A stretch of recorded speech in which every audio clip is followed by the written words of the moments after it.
Welcome into another Meltdown movie review. This time we're talking about Dev Patel's directorial debut. You've probably seen the images of Monkey Man, with a guy in a monkey mask standing in the middle of a boxing ring with a tank top and looking battered and bruised.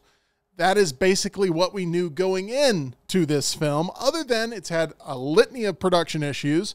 Jordan Peele is on board with it, and we know we're expecting something that feels John Wick-esque. But going in, other than that, that was about all I had, other than it was a revenge sort of fantasy, and it delivers on the revenge fantasy element mostly. I think there are certain things that the main character in this, played by Dev Patel as well, things he could have done to maybe neutralize threats earlier in the movie, but we won't get into those nitpicky things here on this review. Let's talk about the big picture. Tyler, this was one of your most anticipated movies of the year. Tell me why. So, when we first saw the trailer, I had no idea about this movie until we went to go see Argyle. Yep. Now, the trailer, like you said, monkey mask, realistic looking, and he is getting beaten, battered, he's looking haggard. That sold me on the movie. Yeah. And then it cuts to the color palette of the VIP club scene. Right. And I think, oh, this is John Wick with animal masks. It's supposed. I think the film does a really good job of capturing two totally different worlds: the slums and the elites, how they live, what their worlds look like. And I think that the location choices that they had in here really worked. Initially, it was set to film in India in 2020. The coronavirus pandemic was the first big wave of incidents that shut down production on this film. They thought it was going to be scrapped altogether, but they found another location on a small island in Indonesia, and they filmed this. But in the very first action sequence, imagine this being something you're so passionate about, and in the very first action sequence, Dev Patel breaks his hand, which sets back everything. Everything that could have gone wrong, according to Dev Patel, went wrong in the filming of this. The final product is what matters the most. I think there's going to be a lot of people that find a lot of heart in this film. You can tell that he cares deeply and passionately about getting this story across to the audience. And that is something that resonates, I think, with theater goers everywhere now that Jordan Peele has pushed it into that theatrical distribution window. Oh, yeah. I think Jordan Peele recognized the heart that this movie has and the heart Dev Patel puts into the film.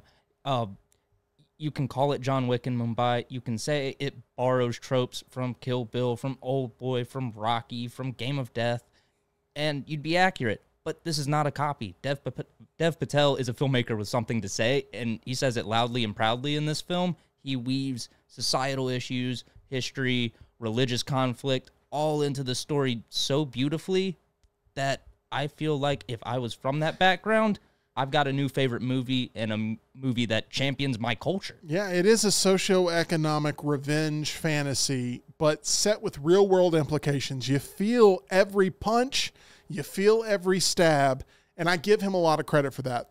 One problem I had with the movie, and it's a big one, is that I just didn't enjoy physically watching it. And I'm not talking about from the gruesomeness. I'm talking about, Tyler, from the way it was shot. This is a claustrophobic experience.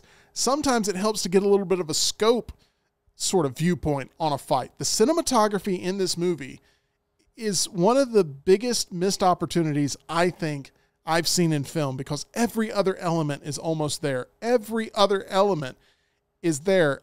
I hated the close-ups, extreme close-ups in this. It made me nauseous to watch the film. If this had been on any bigger of a screen, like an IMAX or a premium format, I would have maybe had to walk out. That's how much I really did not enjoy the cinematography of this film, but everything else is there. It's almost like if it had been a graphic novel, I would have been way more into it than if it had been a film experience. This would make a really good graphic novel. You're not wrong. Jordan Peele, hit us up. We'll get the graphic novel pushed across the finish line next. But I disagree with you on the cinematography. That's fair. I like it. I like being brought up close into the fight. I didn't feel like it was so close where you don't know where anything is, like in something like Underworld. That is chaotic and claustrophobic. Yeah. I felt like when it brings you closer in, you get to see the chaoticness. You get to see how unconfident, how insecure the kid is in himself, and that's when it becomes choppier. And then towards the end of the film, everything is smoothed out. That action sequence in the nightclub, in the VIP room, is slick. He is one-shotting people. He's pulling spinning back kicks. He's throwing things. It's amazing. There's no doubt there's a character evolution in this film. It really relies less on gunplay and more on hand-to-hand combat. And you feel it. You really do. It's a visceral type movie where every punch matters. And I give it a lot of credit for that. It's got the heart. It's got the right intentions. I just don't think the execution, other than the body count that you see on screen, I don't think the execution is properly handled here when it comes to the visual element of this film. And I hate to say that for my take.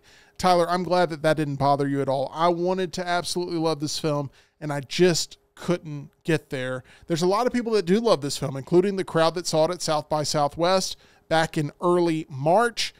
They went bananas for it, no pun intended. And I didn't mean to make you laugh, but it did.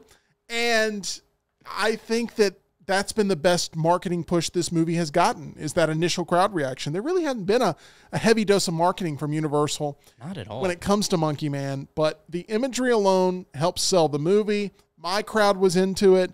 I just wish it had been shot differently. And there's no doubt, Tyler, there's a training montage in here that really hits home as being one of the better training montages, and I've seen all the Rocky films, in cinema. It's a great training montage. Such a good training montage. He's hitting the bag of wheat as someone's hitting some table drums, and he's working to the rhythm, getting stronger, getting more confident, gaining that skill, and it makes you feel amazing. It is inspirational. And I think Dev Patel is probably more confident behind the camera than ever before after having gone through this process of what was absolute production hell for him.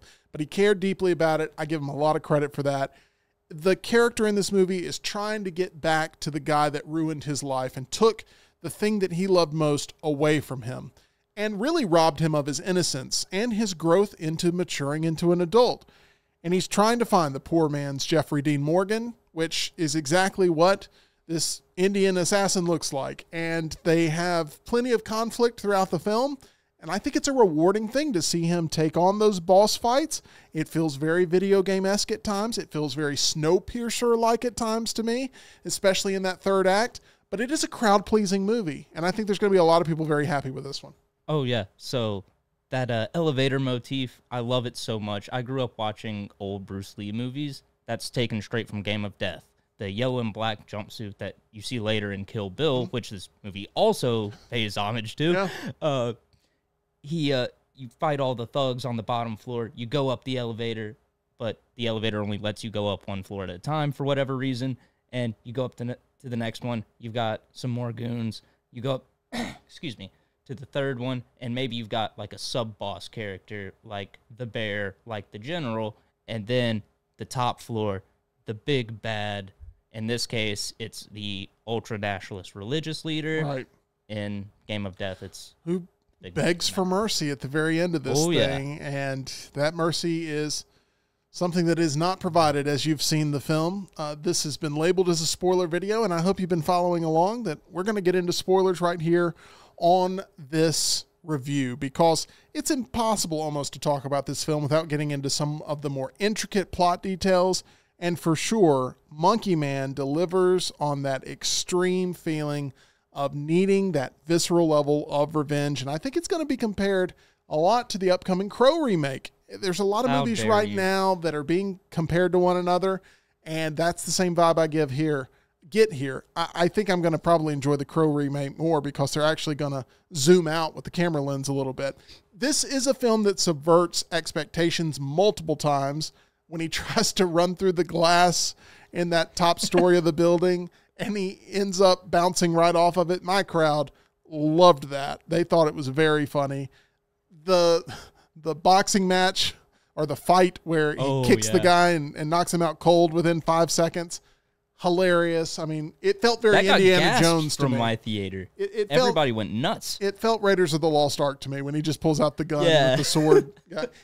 Dev Patel loves cinema, and you feel that. And I give him all the credit in the world. I'm rooting for this movie, even though it did not work for me fully. My final score on Monkey Man, a 2.5 out of 5. I wanted to love it. Couldn't make it happen with the visual representation of how this movie was shot. What's your final score? Do you plan to see it again? And what's your final take on Monkey Man by Dev Patel? I do plan on seeing this again for sure. I'll see it in the next week or so. One thing we haven't mentioned yet that I absolutely loved, the soundtrack. Yeah. So early in the film, there's a scene that really builds out the environment that the kid, which is Dev Patel's character, if we haven't clarified that, he has no name. He just goes by the kid. And you get to see the environment he's living in the slums, and it just builds that world out. And it's all set to 151 Rum by Jid, and I think it's just cut perfectly. This is what actually sucked me into the movie. I was fully immersed after that, and my enjoyment just never ended throughout the whole night. I'm going 4 out of 5 stars, maybe even 4.5. It's a very strong movie. It's my second favorite of the year so far. Right, Tyler, Dune Part 2. I have no doubt you'll be seeing this thing again in the Cineplex, and it's all thanks to Jordan Peele. Anything you'd like to say to Jordan Peele here? Thank you. Okay. Yeah. That was very Thank you short for and sweet. digging this one up. I appreciate it. You definitely saw the potential that this had, the heart that Dev Patel put in this, and I'm excited to see where Dev Patel can go from here. This is not only an origin story for the Monkey Man, this is an origin story of Dev Patel, the director, Dev Patel, the writer and actor, Dev Patel, the Renaissance man. Dev Patel, the action star. There you have it from Tyler. MyBookie.ag is where you can be a star. Bet on anything, anywhere, anytime. Use promo code NEXTROUND for a first-time deposit bonus. Cash out and win, or let it ride at MyBookie. Bet and play absolutely anything, anytime, anywhere with our friends there and our title sponsor, The Meltdown, MyBookie. Tyler, so happy that you enjoyed this film. Can't wait for you to go see it again. Can't wait to see all of you in the chat for our live show. Once again, 2 o'clock Central, 3 o'clock Eastern, weekdays right here on The Meltdown.